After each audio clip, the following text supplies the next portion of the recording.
Metals and non metals.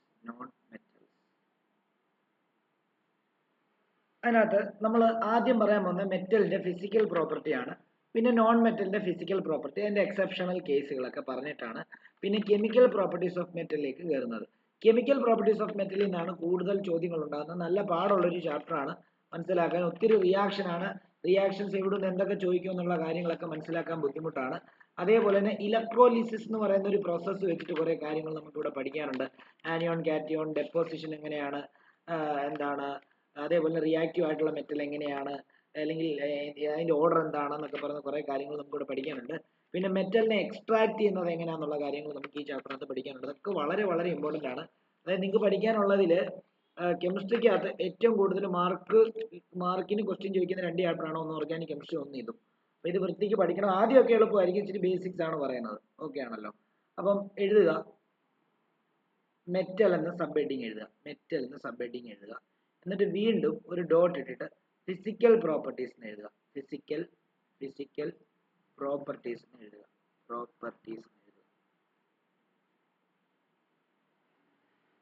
എന്നിട്ട് ഓരോ dot ഇട്ട് ഓരോ കാര്യങ്ങൾ എഴുതുക. മെറ്റലിന്റെ ഫിസിക്കൽ പ്രോപ്പർട്ടി എന്ന് പറയുമ്പോൾ കണ്ടറിഞ്ഞ് മനസ്സിലാക്കാൻ പറ്റുന്ന പ്രോപ്പർട്ടിയാണ്.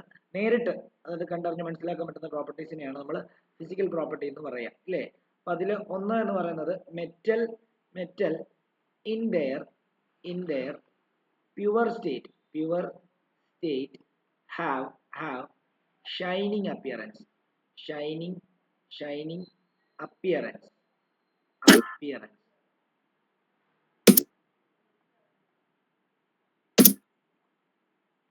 ഡൗട്ട് ഉണ്ടെങ്കിൽ ചോദിക്കണം. എന്തെങ്കിലും കേൾക്കുന്നില്ലെങ്കിലോ എന്തെങ്കിലും ഉണ്ടെങ്കിൽ പറയണം.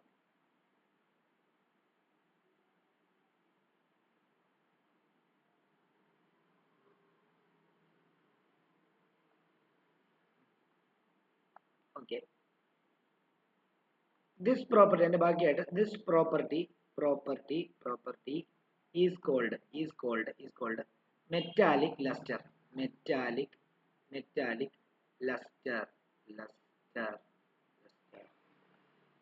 രണ്ടാമത്തെ ഡോട്ട്, അതായത് മെറ്റാലിക് ലസ്റ്റർ എന്ന് പറയുമ്പോൾ എല്ലാ മെറ്റൽസിനും തിളക്കമുണ്ട്. എക്സെപ്ഷൻ ഉണ്ട് കേട്ടോ, ഞാൻ പറഞ്ഞുതരാം എന്തൊക്കെയാന്നുള്ളത്. എക്സെപ്ഷൻ ഉണ്ട്. രണ്ടാമത്തെ ഡോട്ട്, മെറ്റൽസ് ആർ മാലിയബിൾ എന്നാണ് പറയുന്നത്.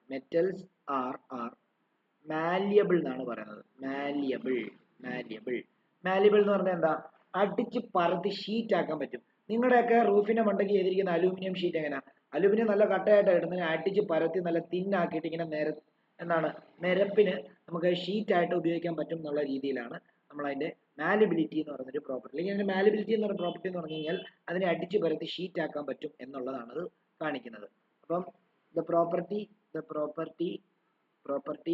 ഓഫ് മെറ്റൽ drawn DRW എന്നാണ്, drawn into sheets അടിച്ചു പരത്തി ഷീറ്റ് ആക്കാൻ പറ്റുന്നു. അടുത്തത് മെറ്റൽസ് ആർ ഡക്റ്റൈൽ. ഇതൊക്കെ നിങ്ങൾ കൊച്ചു ക്ലാസ്സിൽ പഠിച്ചാണ്. മെറ്റൽസ് ആർ ഡക്റ്റൈൽ എന്ന് പറഞ്ഞാൽ എന്താണെന്ന് അറിയാമോ? ഡക്റ്റൈൽ എന്ന് പറഞ്ഞു കഴിഞ്ഞാൽ വയറാക്കാം, വളരെ തിൻ വയറാക്കാൻ പറ്റും. ശരിക്കും എന്താണ് ഒരു എക്സാമ്പിൾ പറയുന്നത്,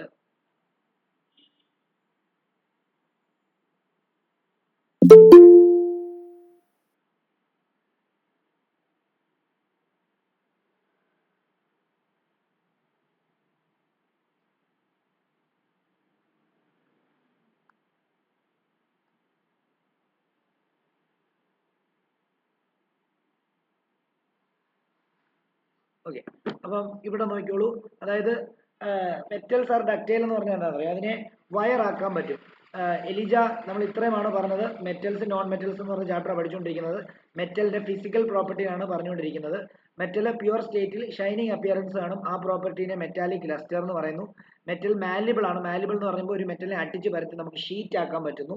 നമ്മുടെ വീട്ടിന്റെ മുകളിലിട്ടിരിക്കുന്ന റൂഫിംഗ് ഷീറ്റുകളൊക്കെ അതിന് എക്സാമ്പിൾ ആണ്. മൂന്നാമത്തത് മെറ്റൽസ് ആർ ഡക്റ്റൈൽ എന്നാണ് പറയുന്നത്. ഡക്റ്റൈൽ എന്ന് പറയുമ്പോൾ അതിനെ വയറാക്കാൻ പറ്റും. ഇപ്പോൾ നിങ്ങൾ ചിലപ്പോൾ ഒരു ഉദാഹരണം പറഞ്ഞു കഴിഞ്ഞാൽ നിങ്ങൾ ഞെട്ടും.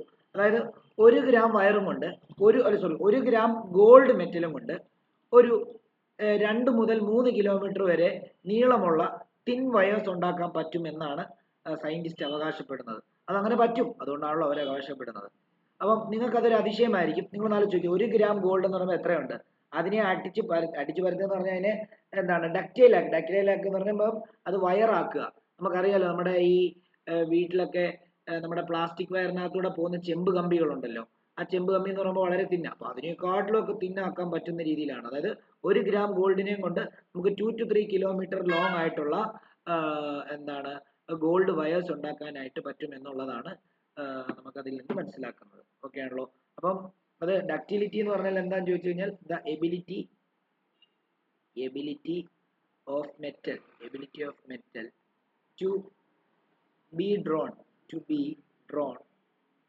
drawn into wires. അടുത്തത് metals are good conductors of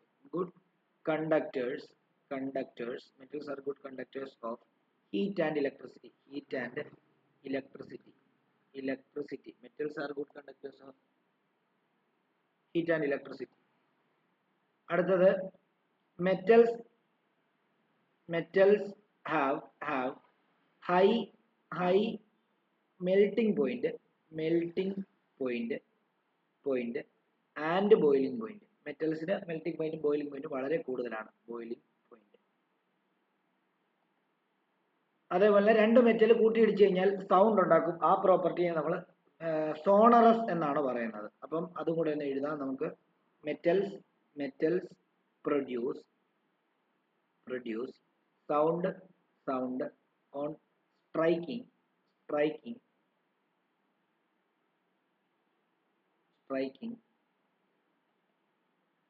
hard surface, and this property is called sonorous.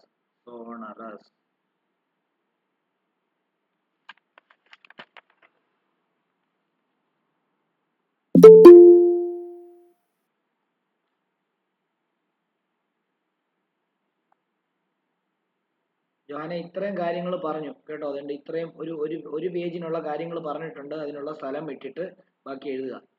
8:15 join ചെയ്യാൻ പറഞ്ഞപ്പോൾ 8:29 എന്നിട്ട് ഇവിടെ നോട്ട് എന്ന് എഴുതുക. നോട്ട് കുറച്ച് എക്സെപ്ഷൻസ് ഉണ്ട്, കുറച്ച് എക്സ്ട്രാ കാര്യങ്ങൾ പറയാനുണ്ട്. Not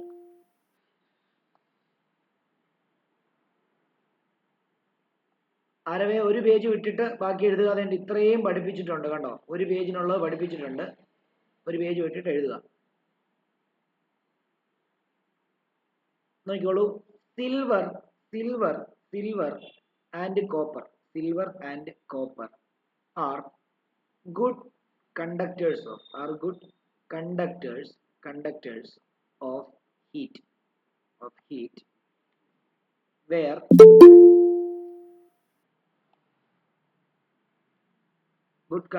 of heat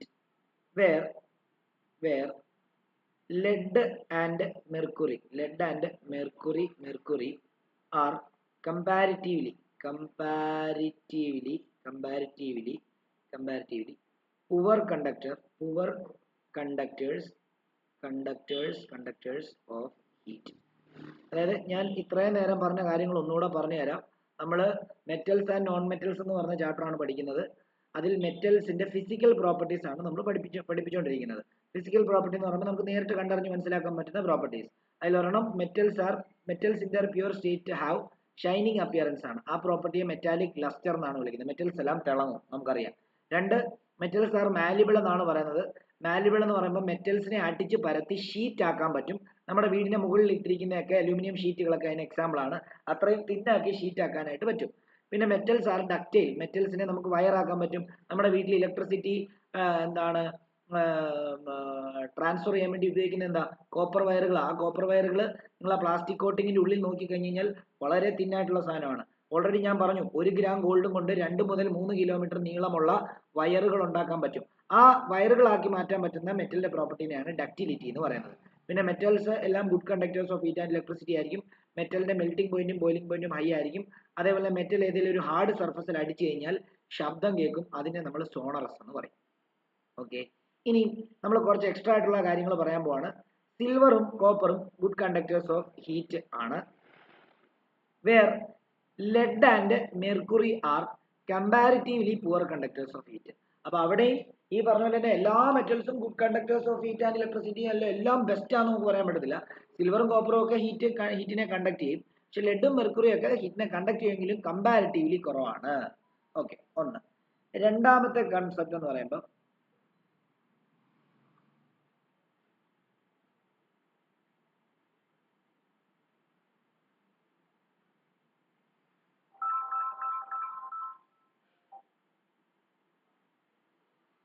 silver, copper, aluminium and gold are good conductors of electricity. ഇത്രയും കാര്യങ്ങൾ നോക്കണം.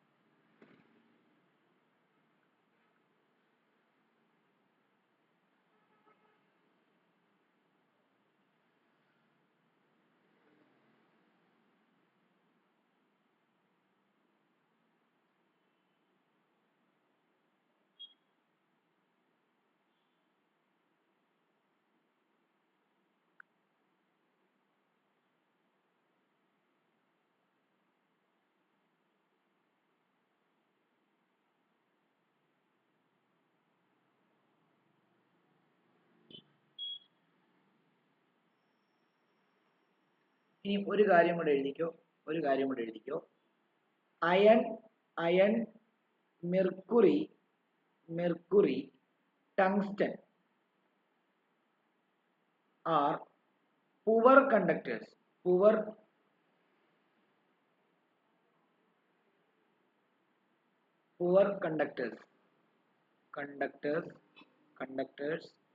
of electricity. എന്ന് പറഞ്ഞാൽ അർത്ഥം എന്താണെന്നറിയോ? അതായത് അയണും മെർക്കുറിയും ടങ്സ്റ്റണും ഒക്കെ മറ്റ് സിൽവറിനെയും കോപ്പറിനെയും അലൂമിനിയത്തിനെയും ഒക്കെ വെച്ച് നോക്കുമ്പോൾ പുവർ കണ്ടക്ടേഴ്സ് ഓഫ് ഇലക്ട്രിസിറ്റി ആയിരിക്കും. അതിൽ ഏറ്റവും പൂറസ്റ്റ് ആയിട്ടുള്ളത് മെർക്കുറിയാണ് കേട്ടോ. മെർക്കുറി കണ്ടക്ട് ചെയ്യുന്നത് വളരെ കുറവായിരിക്കും. മെർക്കുറിയാണ് പുവർ കണ്ടക്ടർ ഓഫ്. അതിന് എന്തുകൊണ്ട് ചോദിച്ചാൽ അതിന്റെ ഹൈ റെസിസ്റ്റിവിറ്റി ഒക്കെയാണ് അതിന്റെ കാരണം. മെർക്കുറിക്ക് ഹൈ റെസിസ്റ്റിവിറ്റി ആണ്. അതൊന്നും ഇപ്പോൾ നോക്കണ്ട, ജസ്റ്റ് പറഞ്ഞതേ ഉള്ളൂ. സ്പെസിഫിക് ആയിട്ട് കുറച്ച് എക്സ്ട്രാ ആയിട്ടുള്ള കാര്യങ്ങൾ ഞാൻ ഇങ്ങനെ പറഞ്ഞു തന്നേ ഉള്ളൂ. അപ്പം നിങ്ങളോട് ചോദിക്കും വിച്ച് ഈസ് ദ, ഇപ്പം ഓട് വൺ ഔട്ടൊക്കെ ചോദിച്ചിട്ട് നിങ്ങളോട് പൂറസ്റ്റ് കണ്ടക്ടർ ഓഫ് ഇലക്ട്രിസിറ്റി എന്ന് പറഞ്ഞു കഴിഞ്ഞാൽ നിങ്ങൾ എന്താണ് മെർക്കുറി എന്ന് എഴുതണം. മെർക്കുറി അതിനകത്തുണ്ടെന്നുണ്ടെങ്കിൽ മറ്റേ ഓരോ മെറ്റലും തരും നിങ്ങൾക്ക് ചിലപ്പോൾ. എന്താ ഓട് വൺ ഔട്ട് കണ്ടുപിടിക്കാൻ പറഞ്ഞു. അപ്പോൾ അത് എഴുതാൻ വേണ്ടി ജസ്റ്റ് തന്നേ ഉള്ളൂ കേട്ടോ, അല്ലാതെ വേറെ കാര്യമൊന്നുമില്ല. ഇനി അടുത്തത് നോൺ മെറ്റൽ എന്നൊരു ഹെഡിങ് കൊടുക്കുക. Non metal. വീണ്ടും ഫിസിക്കൽ പ്രോപ്പർട്ടി, അതിന്റെ physical property.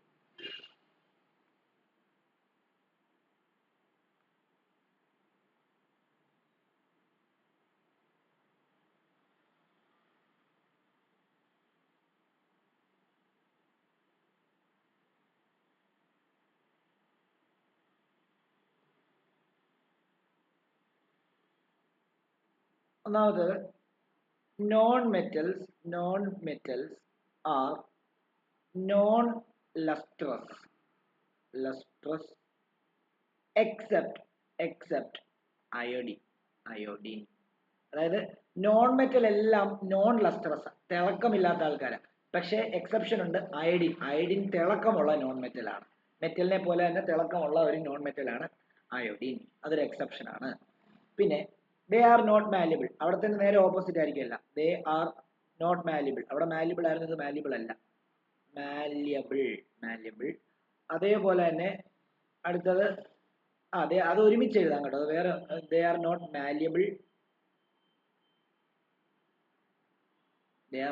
Malleable, ductile and non sonorous. അടുത്തത് they are bad conductors.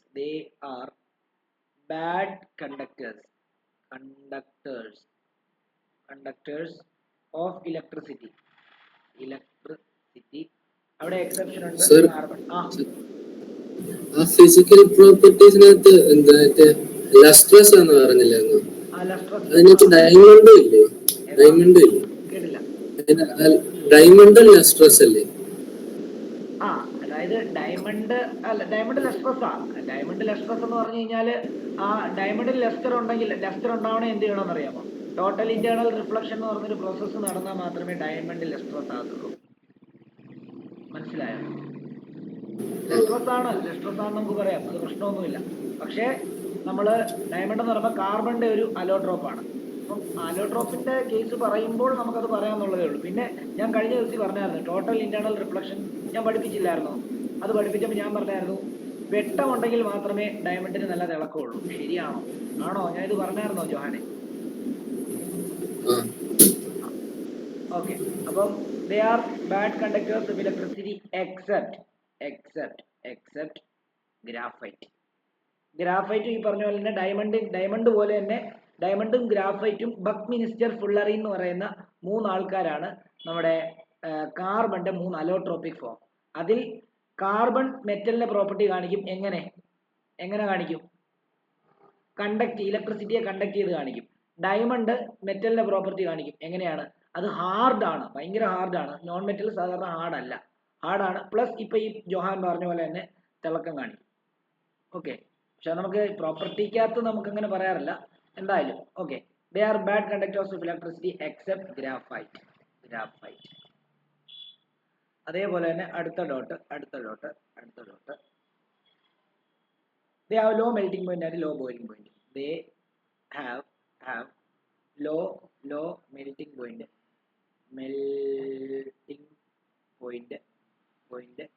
and boiling point.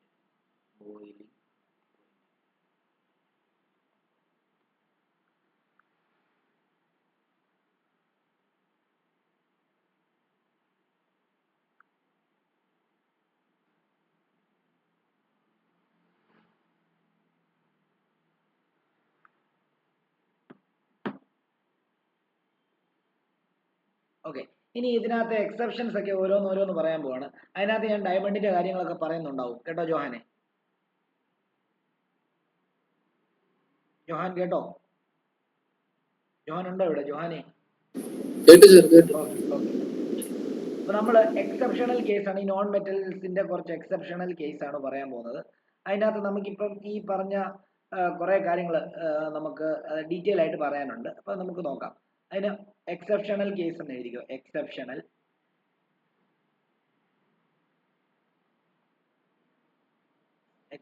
Case എന്ന് എഴുതിക്കോ. ഒരു ഡോട്ട് ഇട്ടിട്ട് എഴുതാം. Mercury is A metal. But it is liquid at room temperature. ശരിയല്ലേ? അതെന്താന്ന് ചോദിച്ചു കഴിഞ്ഞാൽ മെറ്റൽസ് സാധാരണ ഹാർഡും സോളിഡും ആയിട്ടുള്ള ആൾക്കാരായിട്ടാണ് നമ്മൾ സങ്കല്പിച്ചിരിക്കുന്നത്. എന്നാൽ അതൊരു എക്സെപ്ഷൻ ഉണ്ട്. മെർക്കുറി മെറ്റൽ ആണ്, പക്ഷെ അത് ലിക്വിഡ് ആണ് റൂം ടെമ്പറേച്ചറിൽ എന്നുള്ള കാര്യം ആലോചിക്കുക. അടുത്തത് all metals have high melting point and boiling point but exception ഉണ്ട്. but എല്ലാവർക്കും high melting point boiling point ആണ്. exception ഉണ്ട്. but gallium and cesium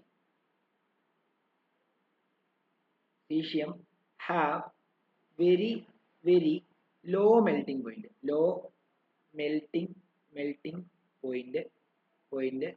and boiling point that is it melts when we keep them on our palm. അതായത് നിങ്ങളുടെ കൈവെള്ള വെച്ചാൽ പോലും അത് എന്ത് ചെയ്യും? ഉരുകിപ്പോ. അപ്പൊ നിങ്ങളുടെ കൈവെള്ളയുടെ ചൂടെന്ന് പറയുമ്പോൾ ബോഡി ടെമ്പറേച്ചർ എന്ന് പറയുമ്പോൾ 36 ഡിഗ്രി സെൽഷ്യസ് ആണ്.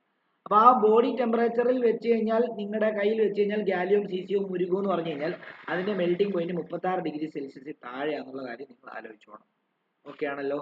ഓക്കെ, അത് എക്സെപ്ഷൻ ആണ്. സാധാരണ നിങ്ങൾ ഇരുമ്പൊക്കെ എടുത്ത് നിങ്ങളുടെ കൈ വെച്ച് കഴിഞ്ഞാൽ ഉരുകുവോ? ഇല്ല. അപ്പൊ മെറ്റൽസ് പൊതുവെ ഹൈ മെൽറ്റിംഗ് പോയിന്റും ബോയിലിംഗ് പോയിന്റ് ആണ്. എക്സെപ്ഷൻ ഉണ്ട് ഈ രണ്ടാൾക്കാർ. ഓക്കെ, ഇനി അയോഡിൻ. അയോഡിന്റെ കാര്യം ഓൾറെഡി ജസ്റ്റ് ഒന്ന് പറഞ്ഞിട്ടുണ്ടായിരുന്നു. Iodine is a non-metal, but it is lustrous. Okay ആണല്ലോ. ഇനി അടുത്തത് നോക്കിയോ. ഇനി എന്തുകൊണ്ടാണ് ഡയമണ്ട് നേരത്തെ പറഞ്ഞപ്പോൾ ഞാൻ അതിനകത്ത് ഉൾപ്പെടുത്താത്തെന്നുള്ള കാര്യം പറഞ്ഞുതരാം. നമ്മൾ എലമെന്റുകളുടെ കാര്യമാണ് പറയുന്നത്. ഡയമണ്ട് എന്ന് പറഞ്ഞ ഒരു എലമെന്റ് അല്ല. ഡയമണ്ട് കാർബണിന്റെ ഒരു അലോട്രോപ്പ് ആണ്. അപ്പം അങ്ങനെ നമ്മൾ എക്സെപ്ഷണൽ കേസ് പറയുമ്പോൾ മാത്രം അതിനെപ്പറ്റി ഉൾപ്പെടുത്തിയാൽ മതി. അതായത് നമ്മൾ അയഡിൻ ഒരു എലമെന്റ് ആണ്, അങ്ങനെ ഓരോ ആൾക്കാരും ഇപ്പൊ ഗ്രാഫൈറ്റ് അവിടെ എക്സെപ്റ്റ് ഗ്രാഫൈറ്റ് ഒന്നും കൊടുക്കേണ്ട കാര്യമില്ല. നമ്മൾ എക്സെപ്ഷൻ പറയുമ്പോൾ പറഞ്ഞാൽ മതി. പിന്നെ നമ്മൾ അങ്ങ് പറഞ്ഞു പോയെന്നേ ഉള്ളൂ. മനസ്സിലായോ? കാരണം ഗ്രാഫൈറ്റ് ഒരു എലമെന്റ് അല്ല. ഗ്രാഫൈറ്റ് കാർബൺ എന്ന് പറയുന്ന ഒരു എലമെന്റിന്റെ അലോട്രോപിക് ഫോം ആണ്, ഒരു ഫോം ആണ്. മനസ്സിലായോ? അപ്പൊ അതാണ് നമ്മൾ അവിടെ ഡീറ്റെയിൽ ആയിട്ട് അതൊന്നും പറയാഞ്ഞത്. നമുക്ക് എക്സെപ്ഷനകത്ത് അത് പറയുന്നത്. അപ്പൊ എഴുതിക്കോ. അടുത്തത് carbon is A non metal that can exist in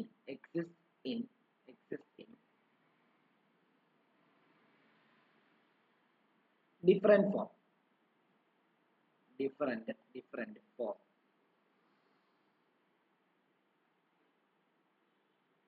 Each form is called an allotrope. ആ ഓരോ ഫോമിൽ എക്സിസ്റ്റ് ചെയ്യും. ആ ഓരോ ഫോമിനെയും നമ്മൾ അലോട്രോപ്പ് എന്നാണ് പറയുന്നത്. അലോട്രോപ്പ് എന്നാണ് പറയുന്നത്. അതിനകത്ത് ഡയമണ്ട് ഒരു അലോട്രോപ്പ് ആണ്. Diamond is an allotrope of carbon and is the hardest natural substance.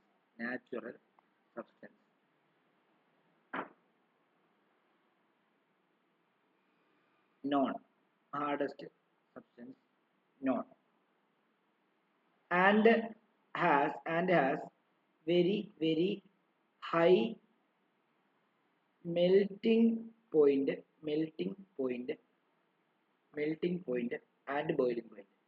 and boiling point.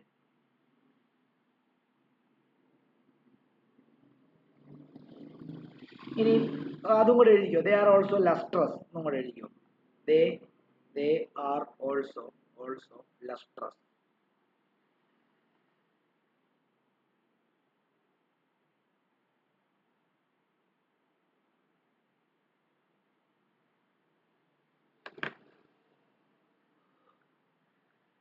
Sir ഇച്ചിരി ലെഫ്റ്റിലേക്ക് നീക്കാൻ പറ്റുമോ?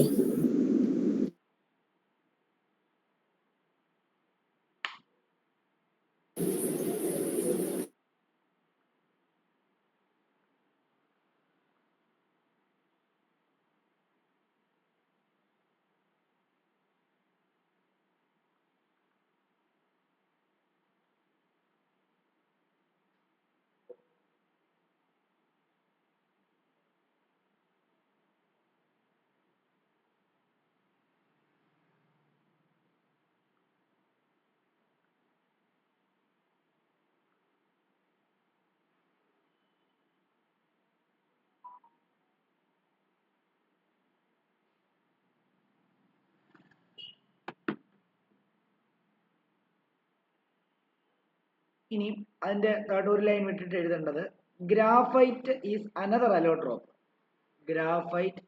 Graphite is another allotrope of carbon and it is a good conductor. conductor good conductor of electricity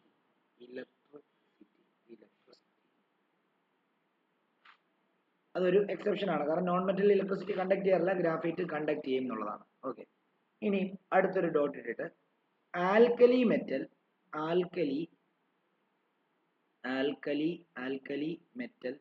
metals like sodium, lithium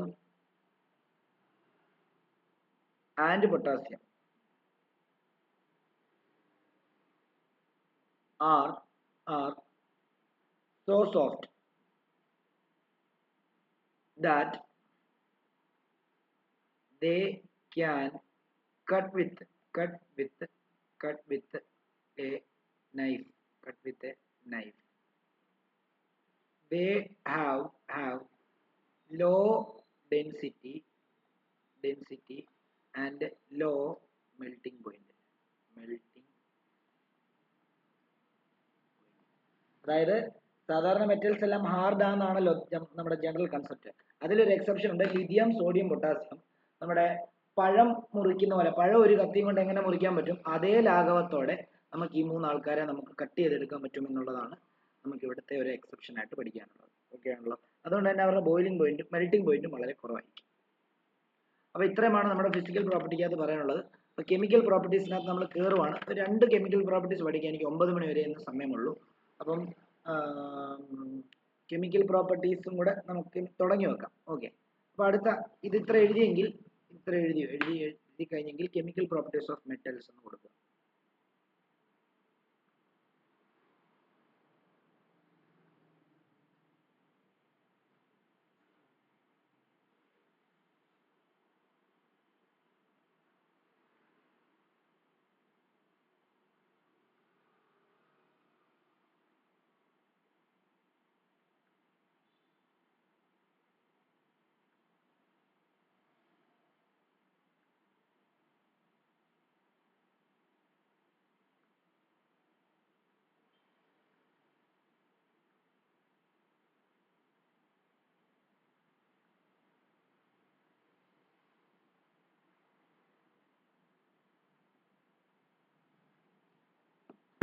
എഴുതിക്കോ, chemical properties of metal.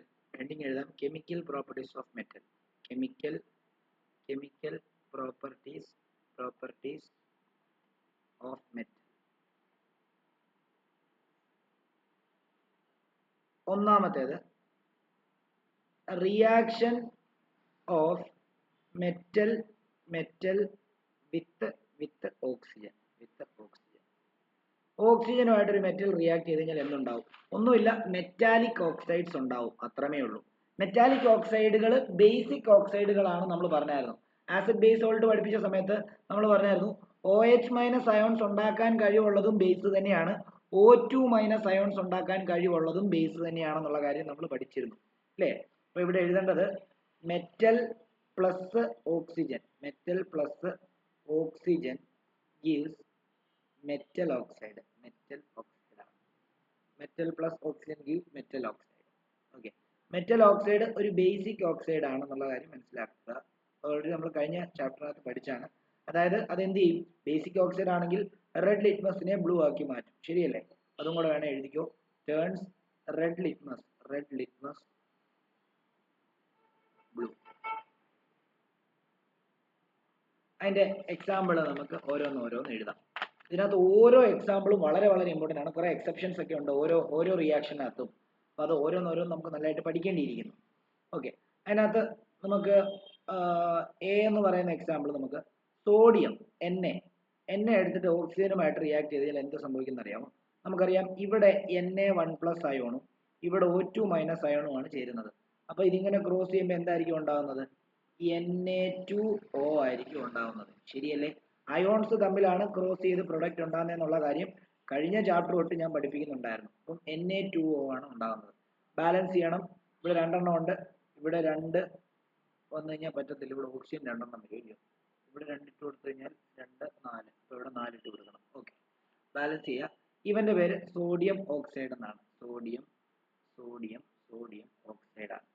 ഈ ഒരു reaction exothermic റിയാക്ഷനാണ്. കാരണം എന്താ അറിയോ, സോഡിയം ഓക്സിജനുമായിട്ട് റിയാക്ട് ചെയ്ത് കഴിഞ്ഞാൽ കത്തും. അപ്പൊ നിങ്ങൾ വിചാരിക്കും സോഡിയം വെള്ളത്തിന്, അപ്പം കത്തുമ്പോൾ സോഡിയം എടുത്ത് വെള്ളത്തിനകത്ത് ഇട്ട് കഴിഞ്ഞാൽ അവിടെ കൂടുതൽ റിയാക്ഷന് കൂടുതൽ പൊട്ടിത്തെറി ഉണ്ടാവും. അതായത് സോഡിയം ഓക്സിജനുമായിട്ട് റിയാക്ട് ചെയ്താലും കത്തും, വെള്ളവുമായിട്ട് റിയാക്ട് ചെയ്താലും കത്തും. ഓക്കെ ആണല്ലോ. അതുകൊണ്ട് തന്നെ സോഡിയം പൊട്ടാസ്യം പോലെയുള്ള മെറ്റലുകളെ നമ്മൾ കെറോസിനകത്താണ് സ്റ്റോർ ചെയ്യുന്നത് എന്നുള്ള കാര്യം നമ്മൾ ഓർക്കണം. ഓക്കെ ആണല്ലോ. അപ്പം അത് ഈ റിയാക്ഷൻ എഴുതിയിട്ട് ഇങ്ങനെ എഴുതുക, നോട്ട് എന്ന് എഴുതുക.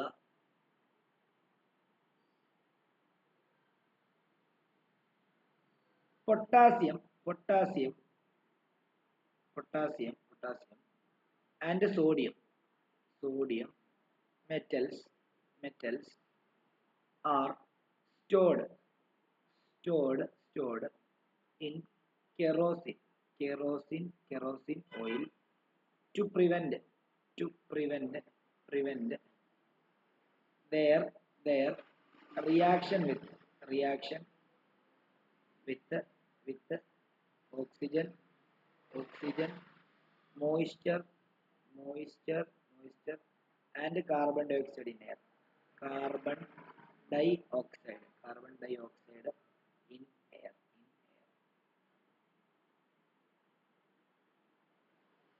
അതായത് ഓക്സിജനും പൊട്ടാസ്യം സോഡിയം അതിൽ റിയാക്റ്റീവ് ആയിട്ടുള്ള മെറ്റൽസ് ആണ്.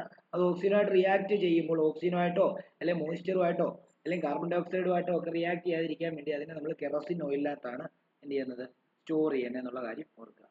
ഇനി അതിന്റെ ബി റിയാക്ഷൻ, രണ്ടാമത്തെ റിയാക്ഷൻ, ഓൺ ഹീറ്റിംഗ്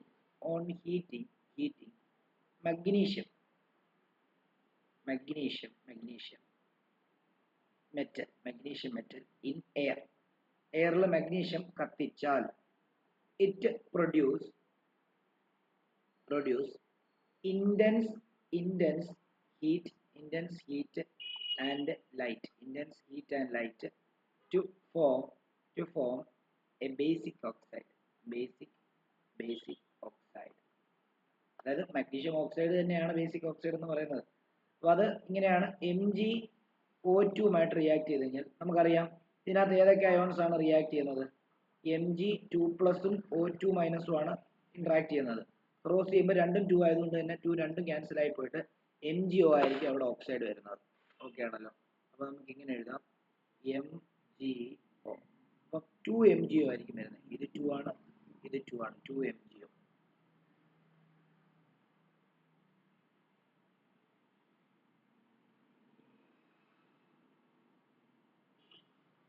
അപ്പം ഈ മാഗ്നീഷ്യം ഓക്സിജനുമായിട്ട് റിയാക്ട് ചെയ്തിട്ട് മാഗ്നീഷ്യം ഓക്സൈഡ് ഉണ്ടാവണമെങ്കിൽ അതിനെ ചൂടാക്കണം, അതായത് ഒന്ന് ഹീറ്റ് ചെയ്യണം.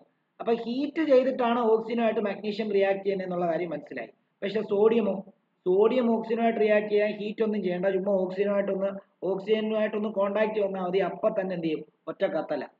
അപ്പൊ നമുക്ക് മനസ്സിലാക്കാൻ പറ്റും സോഡിയത്തിനെക്കാട്ടിലും റിയാക്ടിവിറ്റി കുറവാണ് മഗ്നീഷ്യത്തിന്. കാരണം മഗ്നീഷ്യം ഓക്സിജനുമായിട്ട് റിയാക്ട് ചെയ്യണമെന്നുണ്ടെങ്കിൽ അതിനെ ഒന്ന് കത്തിക്കണം എന്നാലേ പറ്റത്തുള്ളൂ, അല്ലെങ്കിൽ ചൂടാക്കണം എന്നാലേ പറ്റത്തുള്ളൂ. അപ്പം ഇതിന്റെ താഴോട്ട് നോട്ട് എന്ന് എഴുതിയിട്ട് ഇതിന്റെ താഴെ നോട്ട് എന്ന് എഴുതിയിട്ട് ഒരു ഹൈഫൻ ഇട്ടിട്ട് സിൻസ് പറഞ്ഞോ. ബി എന്ന് കാണിക്കാം. എഴുതിയില്ല, എഴുതിക്കോ.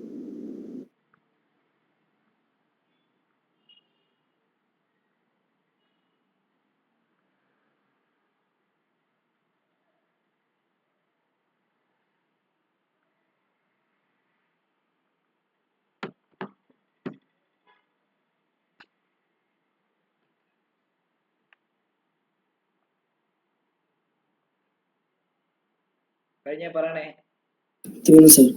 ഓക്കെ, ഇനി നോട്ട് എന്ന് എഴുതിട്ട് എഴുതുക, സിൻസ് ഹീറ്റ് ഈസ് റിക്വയർഡ്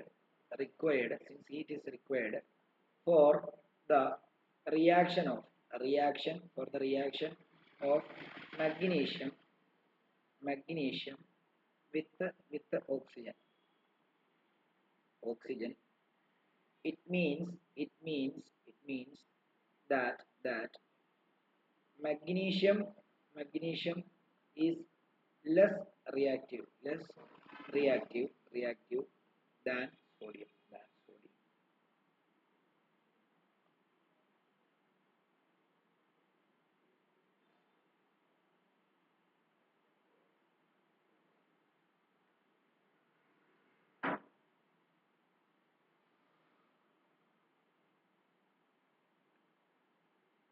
അതേപോലെ അടുത്തൊരു ഡോട്ട് ഇട്ട് ഒരു കാര്യം കൂടി എഴുതാം.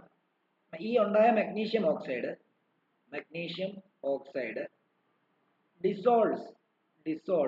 dissolves in water partially to form magnesium hydroxide.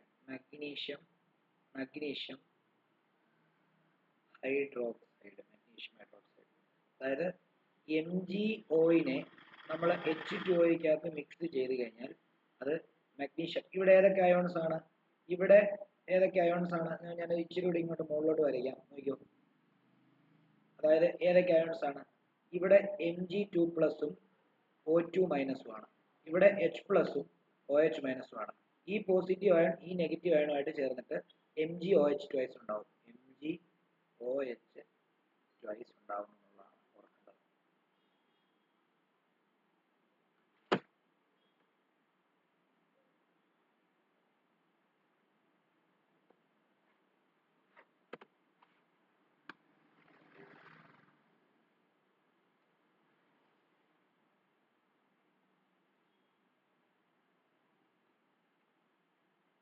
Magnesium hydroxide ഇത് രണ്ടും ബേസിക്കാണ്. ഇത് ബേസിക് ഓക്സൈഡ് ആണ്, ഇത് പ്യൂർലി ഒരു ബേസ് ആണ്, OH വന്നുകൊണ്ട്.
അപ്പൊ ഇന്ന് ഞാൻ ഇവിടെ അങ്ങ് നിർത്തുകയാണ്. ഞാൻ ഇത്രയും ഇന്ന്